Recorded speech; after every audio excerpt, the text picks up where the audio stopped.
Hey bees, I'm Ray from Humblebee Me, and today we are making something I've had a lot of requests for. We're making a clear lip gloss base that doesn't require Versagel. So you just need like two main ingredients to make this base, and you can customize it into any kind of lip gloss that you could dream of, with different colors and shimmers and flavors and scents. It's super versatile, it's simple to make, and I hope you love it.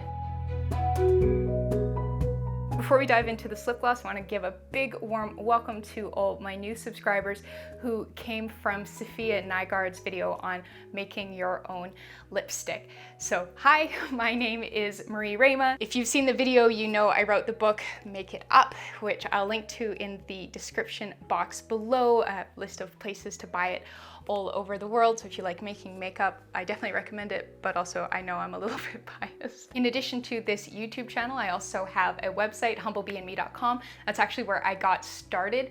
And so on humblebeeme.com, you'll find all of the formulations that I share. They're all written out over there. So if you're looking for a written reference, there's also links to places to buy all the ingredients. I always provide a list of substitution suggestions for everything.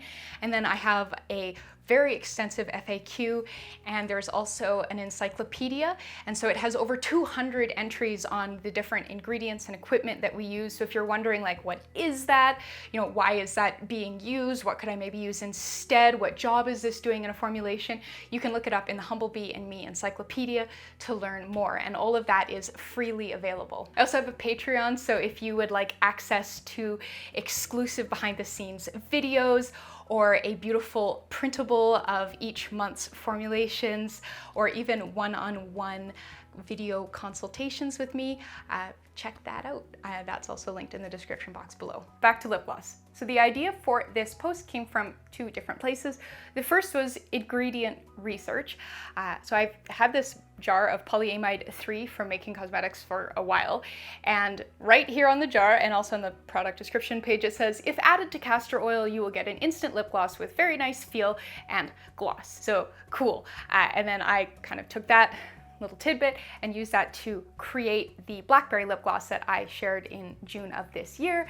And then as I was working on that formulation, I got to thinking about all of the requests that I've had especially from viewers on YouTube, to make a lip gloss base that is clear, that doesn't require Versagel. So this is Versagel. This is a bag from TKB Trading, and it's a clear kind of gooey base that you can customize with oils and colors and whatnot to create your own lip gloss. And it's really lovely, but if it's not available domestically for you, it can get really pricey. So with those requests in mind, as I was working with polyamide 3, I was just thinking, gosh, like this is it. This is the thing for the making of the clear lip gloss base. The base is really simple. It's castor oil thickened with polyamide 3. That is 99.5% of the base formulation. Please don't change either of those ingredients. That's 99.5% of the formulation. It's just those two ingredients. Absolutely essential.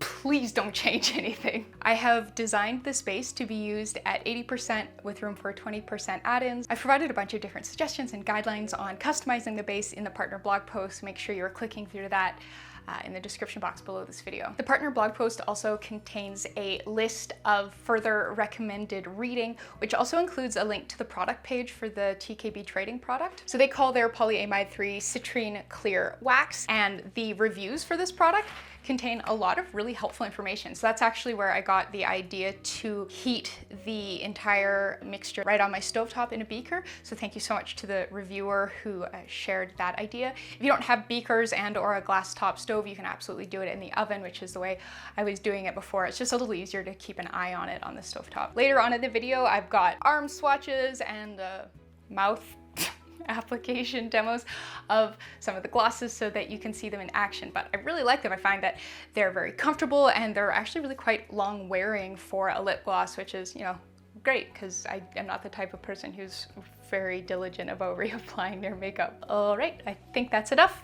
Please read that partner blog post and let's get glossy. We'll begin by combining the heated phase ingredients for our base. Very simple, it's just a blend of castor oil and polyamide 3. So the polyamide 3 that I'm using for this formulation is from TKB Trading. They sell it as their citrine clear wax, but if you take a look at the inky there, you can see it's polyamide 3. In the past, I've used this polyamide 3 product for making cosmetics. Despite the identical inky, these two products are actually slightly different and they do perform slightly differently. So I have provided a variation on this formulation that uses this polyamide 3 on the blog, which is linked as always in the description box below. But yeah, definitely don't just sort of swap the two of these interchangeably. Make sure you're using the formulation for the product that you have. And you will find more information on the different polyamide 3s in the Humblebee Me encyclopedia. So we're going to need 5 grams of TKB Trading's polyamide 3. You can see they're quite a kind of fun, shiny, almost gem-like little blobs. And then we're going to need 44.75 grams castor oil. And it does have to be castor oil. Please don't make any substitutions. Castor oil is typically pretty easy to find. I think even most pharmacies sell it, so you should be able to get it. So that's it for the heated phase, really nice and simple. So our next step is heating. And so the polyamide 3, the softening point is right around 100 degrees Celsius, which is right around the boiling point of water. So water baths just really don't work very well. So what you're going to want to do is use direct heat.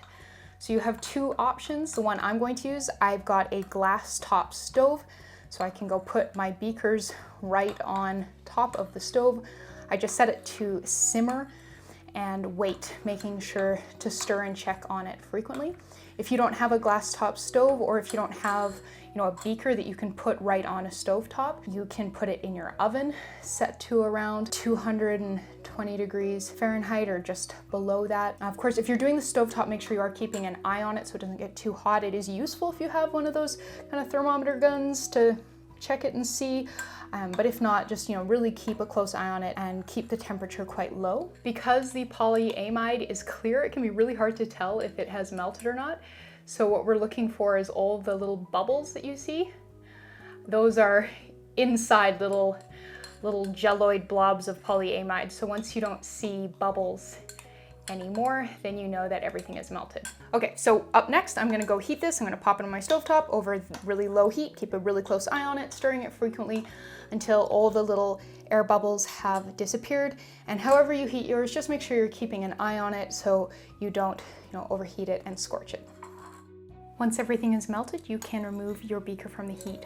So because I used the stovetop, this is still cool enough to touch. It's definitely warm, but I don't need a hot pad like I would if this had just come out of the oven. So of course, be careful, don't burn yourself. It's a bit of a close-up shot there. You can see that there's no blobs of the polyamide left. As you're stirring, make sure you really get around the corners of your beaker, like the kind of the outer edge there, the seam between the wall and the base of it, because I found that you can sometimes get polyamide hiding in there. So our next step is letting this cool a bit so we can add our cool down phase.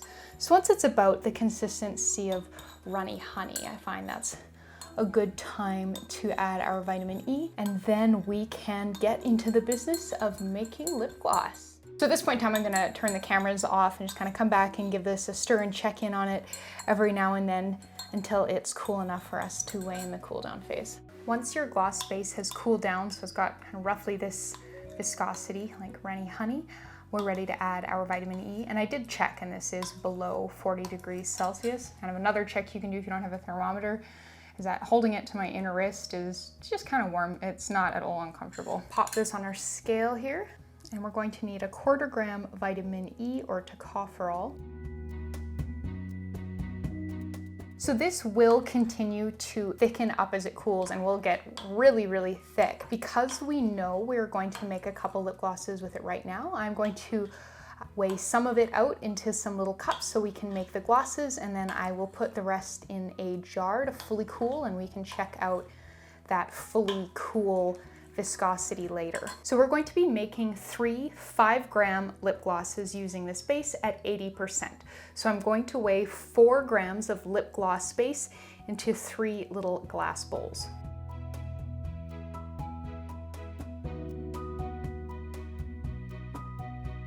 And with our 3 bowls set up for the 3 glosses we're going to make, I will package up the rest of the base in a 2-ounce jar. I do recommend something that is reasonably wide-mouthed because this does get thick enough that you are going to be scooping it out. If you put it in a bottle, you will have a very hard time getting it out of that bottle. Okay, I'm going to cover this up and set this aside to get all solid, and let's decorate some lip glosses. For full guidelines on how to decorate the base, make sure you're reading the full partner blog post, but I'm going to take you through 3 different kind of variations here in the video. So we're going to start with a cranberry one. So this is going to be with cranberry oil, which also smells really nice. It'll kind of scent the gloss softly. And then we're going to do a blend of these lip liquids from TKB Trading.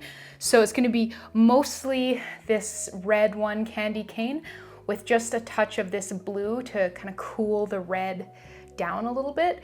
I haven't made this one with this precise color blend yet. The earlier versions I did were just candy cane, and I thought that they were just a little bit too red, and I wanted to darken it up a bit. But so fingers crossed this doesn't take us into super plummy territory, but if it does, who cares? It'll still be pretty. We're gonna add 1/2 gram of cranberry seed oil.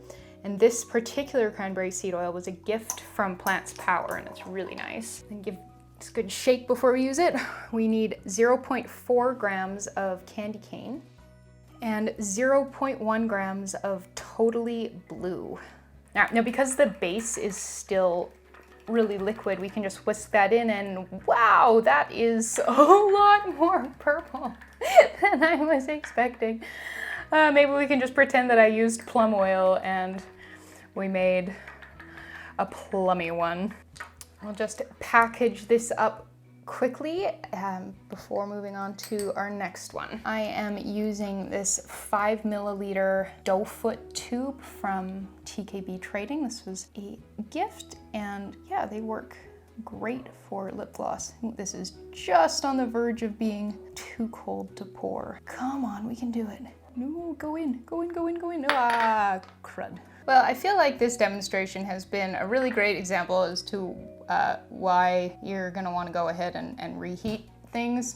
I just made quite a delightful mess there, but we'll pop in our orifice reducer and put in our lid, and then I'm gonna clean up the mess I made off camera and pretend it didn't happen, and we'll move on to the other colors, which will hopefully be somewhat closer to what I had imagined. All right, so my plans for the next one, it's like a poppy themed one with some poppy seed oil, and then this one looks really red, but it's actually a yellow dye, and it kind of looks orangey when diluted, and so it's gonna be a blend of this sort of orangey yellowy red and then this much more kind of pinky red, and hopefully we get kind of a poppy-ish color. So I'm going to start by adding 0.75 grams of poppy seed oil. And so I'm using more oil and less color in this one with the idea that it'll be more of a tint, whereas the other one is much more pigmented. We need 0.2 grams of Cali Sun and 0.05 grams of Sideshow Pink. And then our last one is the one that was supposed to be purple. Well, it's still going to be purple. It's just going to have some company. Is a passion fruit one. And so in this one, we are using passion fruit, carrier oil, and then a bit of a purpley mica for the color. So we need 0.75 grams of passion fruit oil. And then we're going to add 0.25 grams of this black amethyst mica, and make sure, of course, that whatever pigments and colorants and micas and whatnot that you are choosing for your lip gloss, make sure that they are lip safe. TKB Trading is great about putting that information right on their product labels for each individual product they sell. Here's our poppy one, here's the passion fruit one. I'm going to go put these in a water bath on my stove, just very barely warm. It won't need much to soften up the gloss base so that we can whisk everything together and package them up. All right, here we are. So usually I would whisk these over the heat, but I wanted to kind of bloom this color out on camera. But yeah, we've got the lip gloss base all melted. Usually I wouldn't even melt it quite this much. I just wanted to be sure it was melted enough when I came back on camera. We got a pretty good view of what happens when it's not melted enough with that last one. Give that a nice whisk. Grab our spatula and pour it into our tube. Oh my gosh, so much easier when the gloss is warm. And then the poppy one. Definitely still pretty orange, but I also feel like quite appropriate for poppies.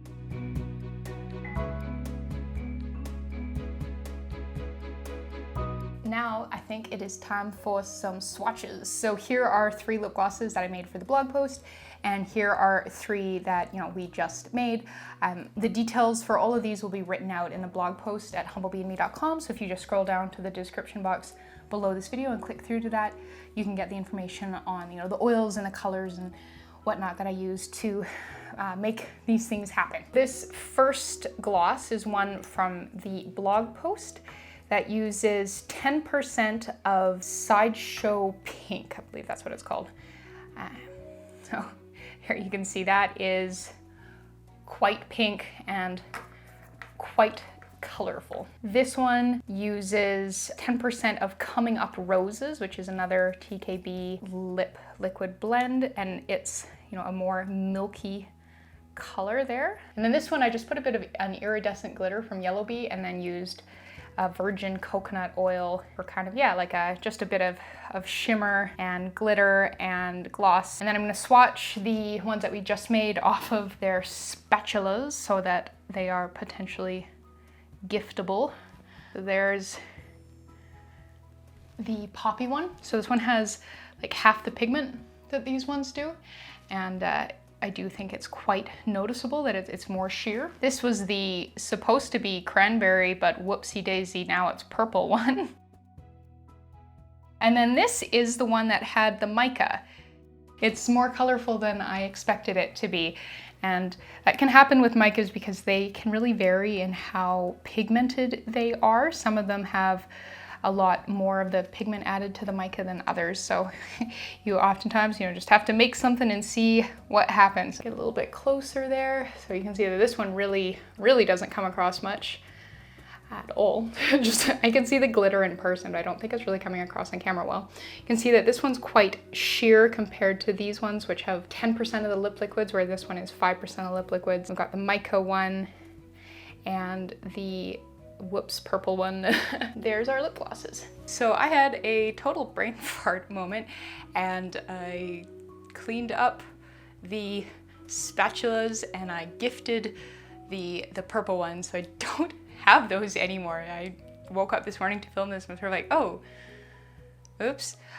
But I do have these 4. We're gonna start with this one, which is like a iridescent pink glitter and coconut oil added to the base. So this one is really just a bit of sparkle and a bit of gloss.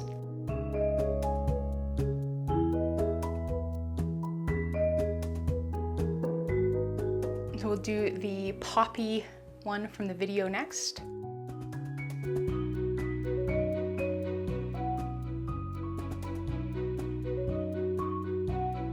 I picked up this black washcloth at a rummage sale specifically for removing makeup, so I could have at least one washcloth that was fairly impervious. This one includes 10% of TKB Trading's lip liquid called Coming Up Roses.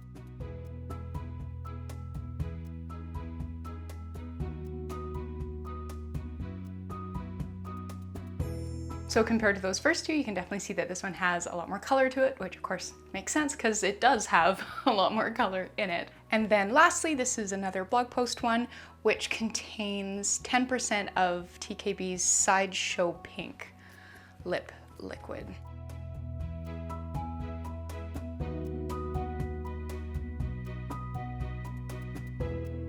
This is another 10% one, and compared to the poppy one, which is I think closer to 5% of the lip liquids, you can really see how much fun you can have kind of playing with the concentration of the color to get, like this honestly feels like we're starting to come into like lipstick level pigmentation, whereas the previous one was just like a nice little tint, and you could, you know, dial that down even further and make it, you know, an even more subtle tint. Like it's really up to you, and you have the flexibility to do that. So here is the finished base after it has cooled down. You can see it's not going anywhere. Sticking a spoon up in it. It is really thick. So that's why we need to heat it a little bit to soften it, to incorporate other things, but it's also why I recommend including at least 10% of an additional oil when you blend it up into a finished gloss, because this is quite a lot. This is really thick. But as you can see, it is clear. It is not completely colorless. It is just a little bit kind of golden hued because of the castor oil. But yeah, it's nice and like optically transparent, which is very cool, and is, yeah, lovely and glossy. If you wanted just a plain gloss from this base, just add 20% of a liquid oil that you like the sounds of to this base. So really kind of anything, if you've got a little bit of something fancy, you can make yourself like an argan oil lip gloss, or, you know, an almond oil lip gloss, an apricot kernel oil lip gloss, like whatever you got, you can just add to that to thin it out a bit and give it a little bit better slippy slidiness for our glossy purposes. I also wanted to show you the version made with the polyamide 3 from Making Cosmetics, because they are different. So you can see that it's also very thick and solid and scoopable, kind of drops off the spoon all blobby like, boop. So this one requires 15% of polyamide 3 to get to this viscosity, whereas this one just requires 10. So this one is more cost effective that way. But yeah, once you have this base, whenever you want, you can just go in and scoop out 4 grams of base into a little bowl, add another gram of fun little cosmetic add-ins, colorants, lip safe essential oils, flavor oils, micas, carrier oils, and create your very own lip gloss really, really quickly and easily. Thank you so much for watching. Please subscribe, and please remember to read the full partner blog post, which is always linked in the description box below my videos. So you'll find a lot more information there. Thank you so much for watching, and I will see you next time. Bye.